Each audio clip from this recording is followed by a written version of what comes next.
It's my nerd world, and welcome to it, a Star Wars show. Let's talk about The Mandalorian. Live action Star Wars is back. Plus, we got a new episode of The Bad Batch, and they're connected if you didn't know. And if you didn't know, I will tell you how they are. Thank you so much for checking out this week's episode. Let's get to it. It's an instinct. A feeling. The Force brought us together.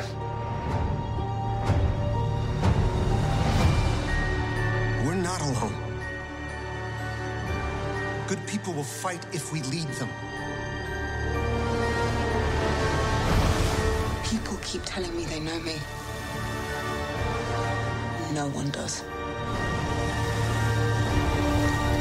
But I do.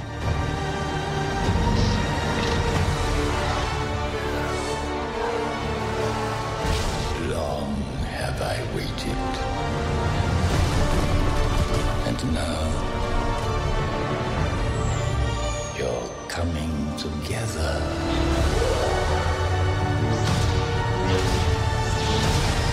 Is your undoing.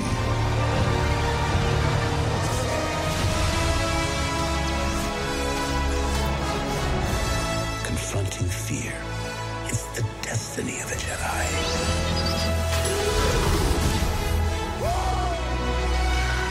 Your destiny.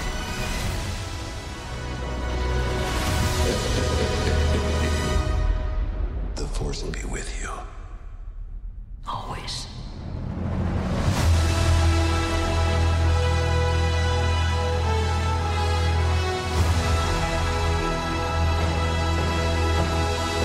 My nerd world.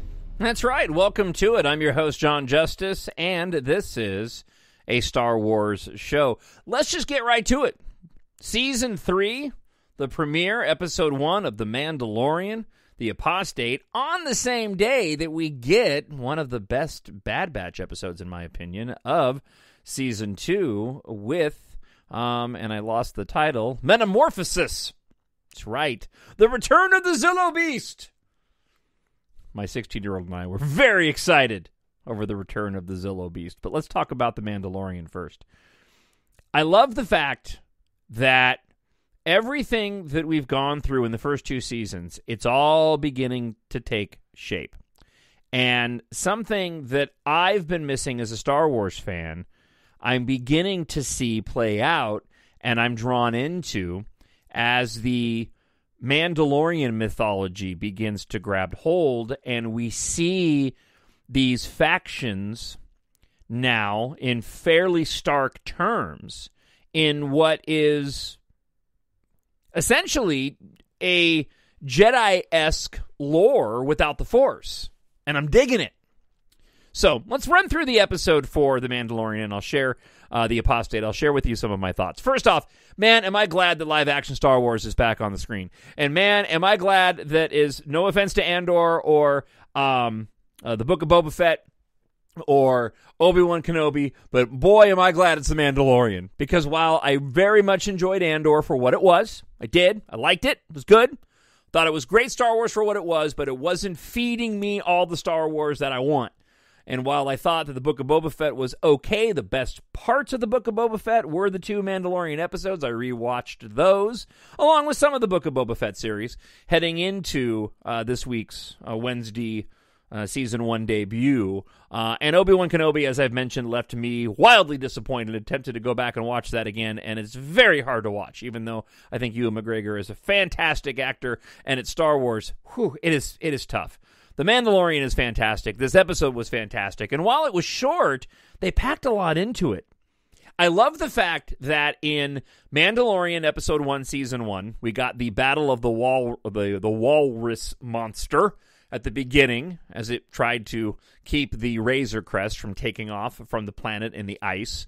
In Season 1 of Episode 2, we got the battle with the Crate Dragon. And now, in Episode 1 of Season 3, we get Turtle Gator. I really loved the ceremony leading up to the appearance of Turtle Gator, why they were doing the ceremony on the shores of a turtle gator infested waters, apparently they didn't know, is beyond me. But it was a cool scene nonetheless. If you looked at the concept art, it actually showed a snapping turtle, but I guess maybe they didn't find that quite as menacing. And so watching it, I was just completely taken aback. At first, I thought maybe we were seeing a flashback scene to Din Djarin and how he was, pronounced a Mandalorian. But clearly, no, this was a recent ceremony taking place as the events unfolded, and was surprised to see the Mandalorian show up in the modified Naboo starfighter and take out Turtle Gator. The whole scene was great. The action was great. The CGI was great. I loved seeing all of the different Mandalorian-style armor. I thought was really interesting. So a really fun kickoff to set the tone for this next season. And again, a short episode at just above 30 minutes, but they really packed a lot into it. Obviously, we get the recap of Mando's mission as he meets with the armorer again. Basically, a complete repeat of what he laid out. He already knew where he needed to go, but we got almost like the Mando needed to reconfirm what he had to do to be let back into the order. And again, this is what I like. I like the fact that I'm personally now getting into the Mandalorian mythology and the importance of why Din needs to go back to Mandalore and see if those waters to bathe in are still there. I wonder how he's going to prove it. Are they going to Skype it when he goes and bathes himself? I don't know. We get this amazing extended scene of them traveling through hyperspace, which typically those scenes don't typically last as long as they did. And I just thought it was cool to see Grogu just absolutely mesmerized while traveling through hyperspace. It gives off this sense of them traveling long distances. It's one of the things that makes me laugh a bit at the end of The Force Awakens, where they finally get the map complete, and then they hop in the Millennium Falcon, Rey and Chewie, and C-3PO. They hop into hyperspace, and like 5 seconds later, they're at the island. I just think that's funny to me. And of course, we get to see not only Grogu just in awe of it, and he's just fun to watch, live-action Purrgil.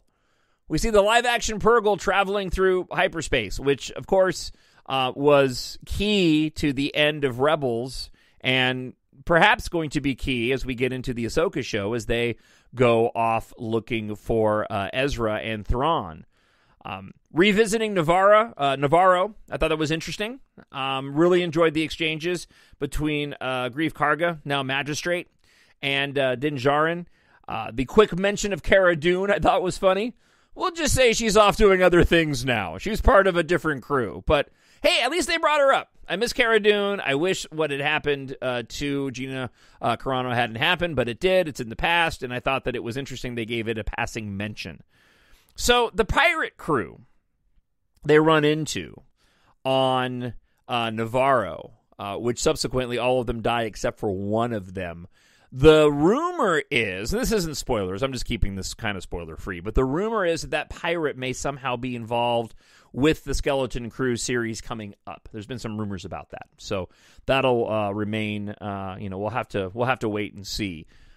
It's fun seeing people in masks. It's a little hokey because they sound like they're talking behind masks, but it's also Star Wars, so I kind of dig it.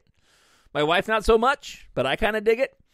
The whole bit of bringing back IG-11. All right. I'm on board because it's fun, and I'm willing to give my Star Wars the benefit of the doubt more times than I'm not. And I'm okay with them bringing back IG-11, but, dude, he blew himself up. I mean, he was pretty much toast in that episode. That was the finale, right? That was the finale of season 1. Yeah. So, I get it. I thought it was a nice nod to the Terminator when IG-11, got turned back on and started going after Grogu. So that was fun, and that's why I kind of forgave it. And I like the character of IG-11, so I'm glad that they're bringing him back. I just thought it was a bit of a stretch that he blew himself up. Let's be honest here. The inclusion of the Azalian species, which is the Babu Frick species, which we saw in the trailer, was a really cool touch. And that whole moment when Mando is in their little shop and they're trying to rebuild and they're arguing back and forth about IG-11, but seeing Mando in this cramped space, one, I don't know how he got through that hole that Karga kept speaking through, but we'll let that go. It reminded me, though, of Luke in Yoda's hut. That's what that whole thing reminded me of. Then we dive into probably my favorite part of the episode, which is not going to be a surprise for you longtime listeners of my nerd world. The space battle, which was fantastic. The design of the pirate ships was interesting. It was hard to kind of get a good view at them. I'm actually looking forward to seeing some of the other channels talk about those ships, because I thought that they were rather interesting, but I hadn't seen those designs before. I really enjoyed the look of the pirate freighter. It evoked some of the older expanded universe ships that we have that we'd seen in the past. But I thought the space battle was fantastic. And again, for 30 minutes, they really packed a lot into the episode. And then we've got Mando visiting Bo-Katan, just chilling in some old Mandalorian castle stronghold, which had me chuckling a little bit, because what was Bo-Katan doing before Mando showed up? I mean, she's not just sitting there on that throne, just not doing anything, right? I was talking to my wife about it. Maybe she's watching, Republic TV, and she saw Mando show up and decided to go sit on the throne to look more like a bad A. I don't know. But what I really liked about it was the juxtaposition of the opening of the episode with the end of the episode.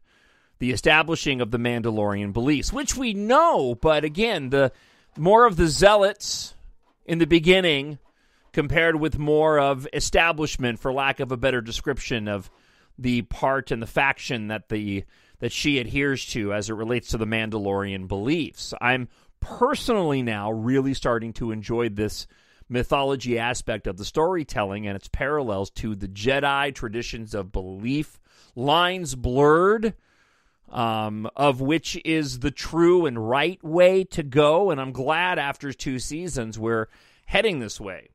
And of course, this is all coupled with the fact that we now have the Mandalorian partnered for good with Grogu.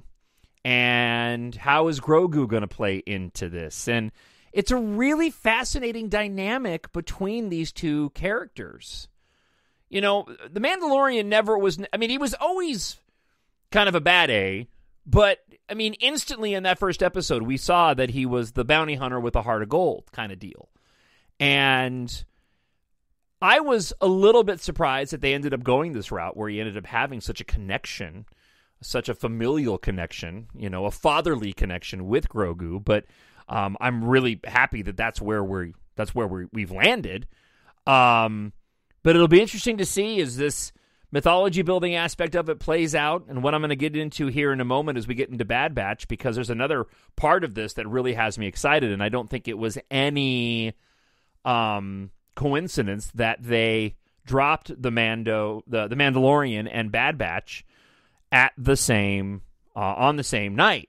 So let's get into the Bad Batch. Really enjoyed this episode of the Bad Batch, as I mentioned at the top of the show. Visually stunning as always. There's a part of me that actually liked the Bad Batch more than the Mandalorian, to be honest with you. But again, it's almost an unfair comparison. We're several episodes into season 2 of the Bad Batch now. This is just season 1 of the Mandalorian, and you're comparing animation to live action. So, maybe that's an unfair assessment. I enjoyed both of the episodes, but I will say that for me and Kyle, my 16-year-old, we were certainly commenting and jumping out of our chairs and getting much more physically and vocally into it than we were the Mandalorian. Definitely had alien vibes as they were tracking down the freighter that had crashed on the planet. The dark tone, and of course bringing back of the Zillo Beast and the payoff from that trilogy of Clone Wars episodes, and of the Emperor's desire for cloning a Zillo Beast for its armor. Kyle and I were both excited to see, after the smaller version of the Zillo Beast, you could tell it was a Zillo Beast, but didn't quite have the same look. And then when he started feeding off of the power conductor, he was growing into the full beast. That, and we get this payoff at the end of the Bad Batch of how important Omega is to the entire project, plus this new Imperial officer that's creepy and weird and compelling to watch. The episodes of the Bad Batch have been fun, but this is giving me a storyline and intrigue that I've been hoping for in this show. And again, it was a smart move dropping the Mandalorian with this episode. And here's where the connections in my mind are being made. You have the Empire having destroyed Kamino now that we know, not to stop the cloning, but to obviously control it. The Kaminoans that survived the destruction of Typoca City are now being coerced into helping with the Emperor's special cloning projects. And given what happens in The Rise of Skywalker, it's very likely this has something to do with the cloning of Palpatine himself. The connection to the Mandalorian with the technicians in Mount Tantus wearing the exact same uniform as Dr. Pershing, wearing the exact same uniforms in the Bad Batch as Dr. Pershing in The Mandalorian, and him being a cloning technician, as we know, Gideon Moff's emphasizing of the need for Grogu's blood above all else, and the reasonable conclusion that Grogu's blood is, or his Mandalorian count, or M count, is somehow an ingredient to the eventual cloning of Palpatine and or the creation of Snoke. You have some really interesting, different era, different storytelling styles coming together to form this larger narrative. And as I've said so many times on the show, I'm looking forward to the added context to the sequel trilogy that I love, and especially what at the moment is still my currently favorite Star Wars movie, and that is The Rise of Skywalker, oddly enough. I'm really, really excited for what this season has to offer.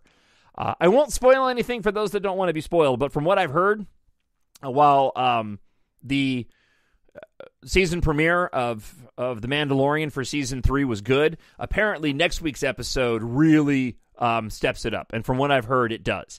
For some of the journalism premiere, for the media premiere, they actually show both episodes. So there is quite a bit of details out there as to what we can expect in the next episode. But I'm excited to see Din Djarin go to do what he needs to do to regain his place within the Mandalorian order, how Bo-Katan is going to react. And I thought it was really interesting. At the beginning of the episode, when we had that sort of repeat of what Mando needs to do to regain him, to put himself back into the order again, into their coven, how she paused a bit after he said, "But if I go there and I bathe in the waters, I can be a Mandalorian again." And she paused.